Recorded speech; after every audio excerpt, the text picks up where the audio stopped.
Aditya Dhar has made 4 projects in 6 years. Critics called all of them propaganda. 2 became massive blockbusters anyway. Uri was called propaganda and made 340 crore. Dhurandhar was called propaganda and made 1300 crore. So the obvious question is, what is this guy doing that nobody else in Bollywood is doing? Hey, I am Shivang and this is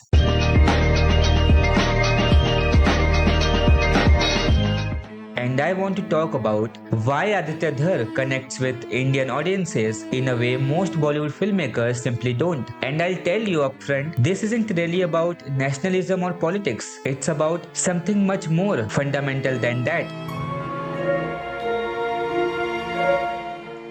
There's a concept in psychology called authenticity, and it's pretty simple when you strip it down. It just means knowing what you actually feel and believe, and then acting accordingly, even when it costs you something. The reason this matters is that we, as people, are very good at sensing it. We can tell when someone is performing versus when they actually mean what they are saying. And when we sense that someone genuinely means it, even if we disagree with them, we trust them. That trust is harder to earn than people think. And most public figures, including most filmmakers, never really get it because they are always managing how they come across. Authenticity in filmmaking works the same way. It's not about whether a film is factually accurate, it's about whether the emotion behind it feels real. Whether the filmmaker is showing you what they actually think or showing you what they calculated you want to see. Aditya Dhar does the first thing, and that's what we are going to get into.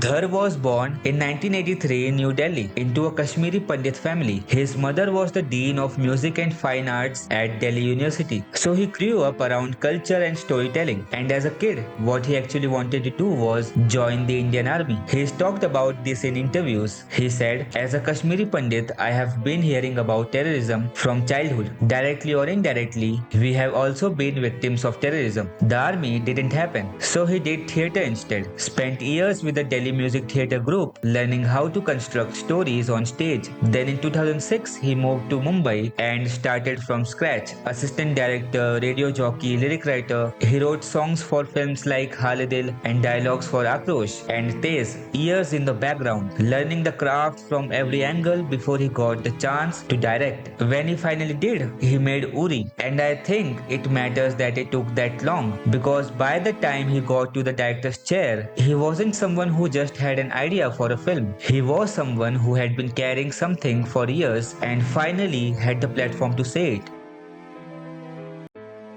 Uri released on January 11, 2019. It's based on the 2016 Uri attack, where 18 Indian soldiers were killed by militants who crossed over from Pakistan. And it covers India's response, the surgical strikes across the line of control. Made on 44 crore, earned 8 times that, and won Dhar the National Film Award for Best Director. Critics called it propaganda. They said it was timed for the 2019 elections, that it was jingoistic, that it was a mood product designed to manufacture outrage, and Dhar's response was essentially, the film follows what happened, it's a tribute to the armed forces. What I think people missed is why it actually worked on audiences. It wasn't because it was patriotic. There are plenty of patriotic Bollywood films that nobody remembers. It worked because it felt honest. When soldiers die in the Uri sequence, the grief doesn't feel performed. When the government debates how to respond, the frustration is palpable. And when the strikes finally happen, there's no attempt to soften it or turn it into something philosophical. It's catharsis, and Dhar lets it be catharsis without immediately walking it back. The film doesn't add Aman ki Asha messaging because Dhar doesn't feel that way, and he didn't pretend to. That's a small thing that makes an enormous difference.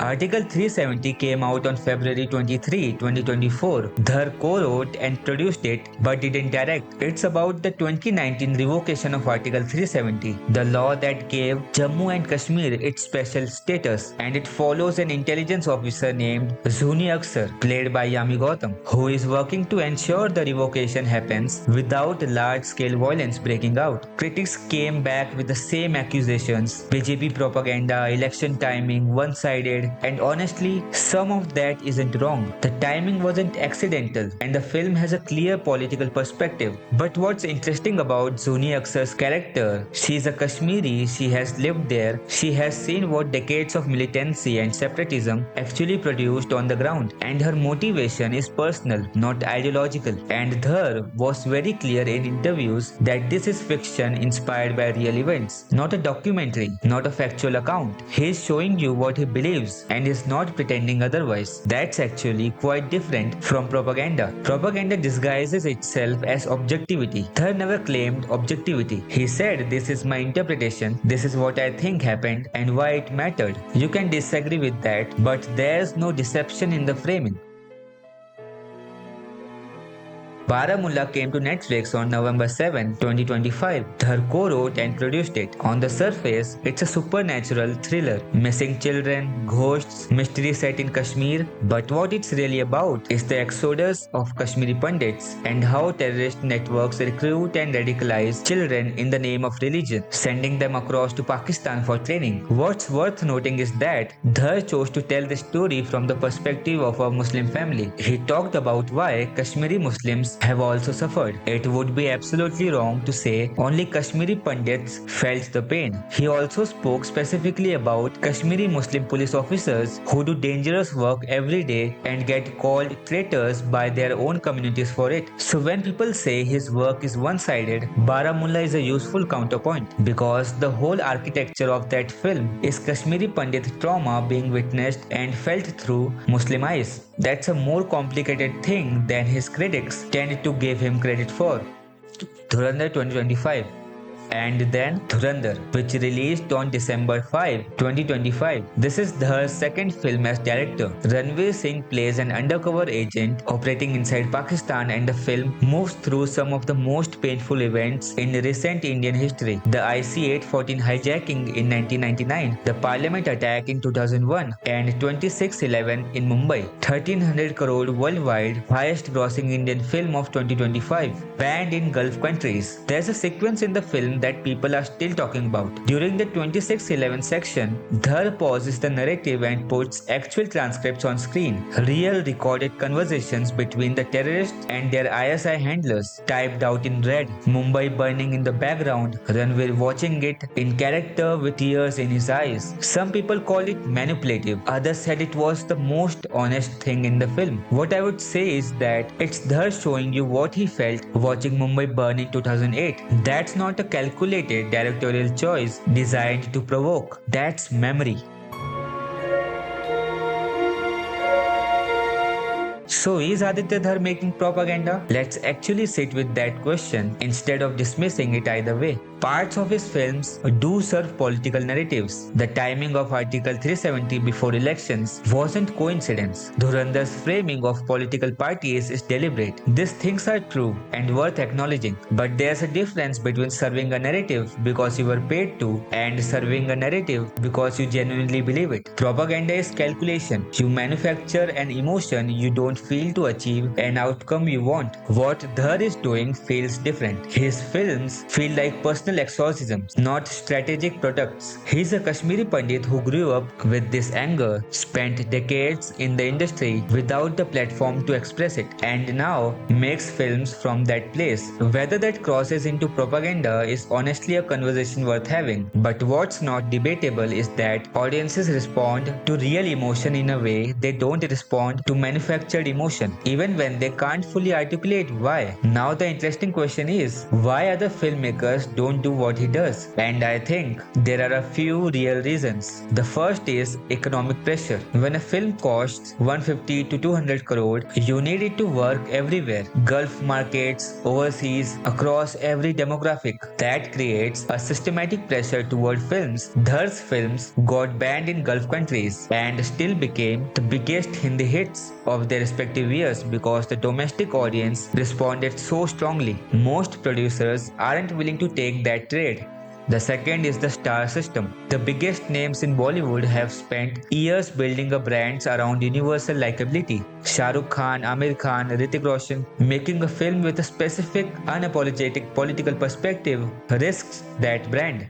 Dhar cast Vicky Kaushal in Noori when Vicky was not yet a major star, someone who could fully disappear into the character. He cast Yami Gautam in Article 370 as someone willing to play intelligence over glamour. Even with Ranveer in Dhurandhar, a genuine star, he used him in a way that put the story first. The third reason is the one that actually matters the most, and it comes down to a filmmaker named Vidhu Vinod Chopra. Chopra is himself a Kashmiri Pandit. When he made Shikara in 2020 about the Kashmir Pandit exodus, it came from a deeply personal space, and many Kashmiri Pandits who saw it came away feeling that their suffering had been diluted, softened for palatability, balanced in a way that felt like a betrayal of what actually happened. That's the real distinction between Chopra and Dhar. It's not about who has more personal connection to the material. Both do. It's about what you do with that connection, whether you protect the audience from the full emotional weight of it or whether you trust them to sit with it. Dhar doesn't soften things. He doesn't apologize for the anger in his films, and audiences who have been carrying that same anger, who have felt for years that the mainstream narrative was asking them to move on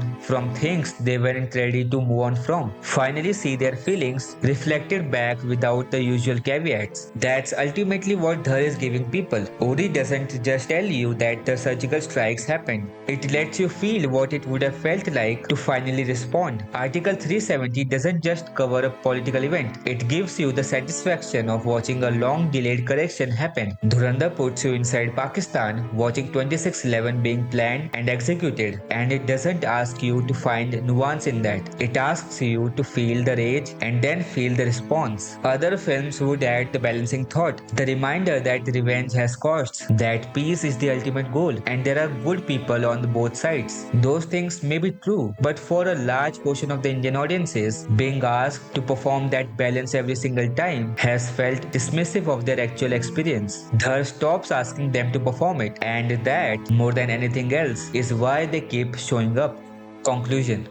What Aditya Dhar figured out, maybe consciously, maybe just by being himself, is that people can tell when you mean it. They can tell when a filmmaker is sharing something real versus packaging something calculated, and they respond to those two things very differently. His films are not perfect. They have a perspective, and that perspective shapes what they include and what they leave out. You can absolutely critique that, but the reason they connect, the reason audiences trust them, is not because they are manipulative. It's because they are honest in a way that much of mainstream Hindi cinema isn't. Dhar doesn't hide what he feels. He doesn't pretend to a balance he doesn't have. He makes films from a specific emotional place and trusts that enough people share it. Dhurandhar 2 is coming, and it will probably follow the same pattern. Critics uncomfortable, audiences showing up, and whether you like his films or not, what he's demonstrating is that there's a massive audience out there that has been waiting for a filmmaker who doesn't ask them to qualify their feelings before they are allowed to have them. In an industry that has spent decades trying to be everything to everyone, that kind of honesty turns out to be rare enough to be revolutionary.